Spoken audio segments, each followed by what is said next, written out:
हरियाणा की हर अपडेट के लिए बेल आइकन दबाएं और सब्सक्राइब करें STV हरियाणा न्यूज। और मोदी सरकार के दूसरे कार्यकाल की आज पहली वर्षगांठ है। इस मौके पर बीजेपी देश भर में कई डिजिटल कार्यक्रमों के माध्यम से जनता तक अपनी एक एक उपलब्धियां पहुंचा रही है।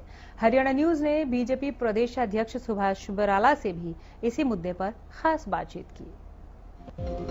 मोदी सरकार टर्म 2 का 1 वर्ष आज पूरा हो गया है। इस सब को लेकर जो है हम जानेंगे प्रतिक्रिया प्रदेशाध्यक्ष सुभाष बराला जी से। बराला जी ने जो है 1 महीने के पूरे कार्यक्रम हरियाणा के लिए डिसाइड किए हैं, उनके बारे में भी जानेंगे।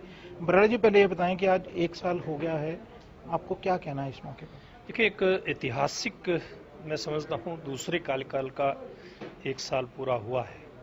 ये दोनों ही तरह से ऐतिहासिक है। एक तो जो कोरोना संक्रमण के कारण से जिस प्रकार की समस्या आई और जिस प्रकार से देश को नरेंद्र मोदी जी ने लीड किया और हरियाणा को मुख्यमंत्री मनोहर लाल जी ने लीड किया और स्थितियों को संभाला है।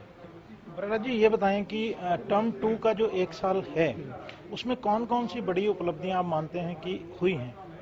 देखिए, मैं समझता हूँ सबसे बड़ी बात जो सालों साल से भारतीय जनता पार्टी का कार्यकर्ता और समर्थक जो हमारे वैचारिक मुद्दे हैं, चाहे उसमें धारा 370 को समाप्त करना है या राम मंदिर के निर्माण के लिए मार्ग प्रशस्त करना है या फिर सिटीजन्स अमेंडमेंट एक्ट, और उसके माध्यम से देश की जनता में किस प्रकार का आत्मविश्वास जागृत करना है, और चाहे फिर वो मुस्लिम समाज में हमारी वहाँ की बहनों के लिए एक बड़ी मुश्किल की परिस्थितियाँ थी। 3 तलाक कहते ही कोई भी तलाक हो जाए, 3 तलाक की व्यवस्था को ख़त्म करना।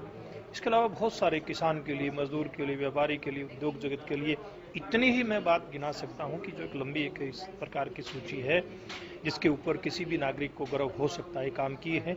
और जो इस संक्रमण का दौर आया, कोरोना के कारण से संकट का दौर आया, इस दौर में जिस प्रकार से उन्होंने फ्रंट फुट पर करके न केवल पूरी सरकारी मशीनरी, सब राज्यों को साथ लिया, राज्यों के मुख्यमंत्रियों को विश्वास में लेकर के और आम जन को साथ में कैसे लेकर के इस महामारी से लड़ करके देश को सुरक्षित रखा जा सकता है, ये सारी बातें उनके नेतृत्व में हुई हैं। नरेंद्र मोदी जी का जो पत्र है जनता के नाम, वो हम लेकर के जाएंगे।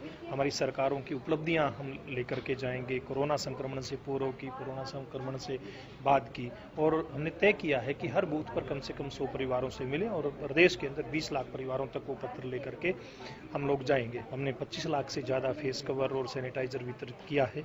इसी प्रकार से मोर्चों के माध्यम से हम लोग अब तय किया है कि जहां तक ये सुविधाएं कम पहुंच पाई हैं वहां पर 10 lakh face cover, 10 lakh sanitiser, ये वितरण हमारा मोर्चों के माध्यम से होगा। उसके बाद फिर जो डिजिटल संपर्क की बात, जैसे मैंने किया, नड्डा जी की बात से शुरू हो जाएगा, वो ज़्यादा से ज़्यादा उसको हम नीचे तक लेकर के जाएंगे। एक वर्चुअल रैली और वर्चुअल संवाद, प्रदेश स्तर पे कम से कम एक रैली होकर निचले स्तर पे इसकी श्रृंखला फिर चलेगी। वर्चुअल रैली, जिस रैली में कम से कम 750 लोग जुड़े और उससे ज़्यादा जितनी भी नीचे व्यवस्था हो सकती है उसमें हमारी पार्टी के समर्थक कार्यकर्ता भी होंगे और आम जन को भी हम वीडियो कॉन्फ्रेंसिंग के माध्यम से अलग अलग साधन उसमें उपयोग करते हुए हम लोग करेंगे और इसकी श्रृंखला नीचे चलेगी। तो प्रदेश भाजपा ने भी 1 महीने तक मोदी सरकार के कार्यकाल का 1 वर्ष पूरा होने को सेलिब्रेट करने का फैसला लिया है, लेकिन कोरोना संक्रमण के दौर के बीच में ये सब कुछ वर्चुअल रूप से और डिजिटल रूप से सेलिब्रेट किया जाएगा, लोगों के बीच जाया जाएगा। 20 लाख परिवारों तक सीधा जाने का फैसला भाजपा ने किया है। हरियाणा न्यूज के लिए चंडीगढ़ से कैमरामैन संजय सिंह के साथ राकेश गुप्ता।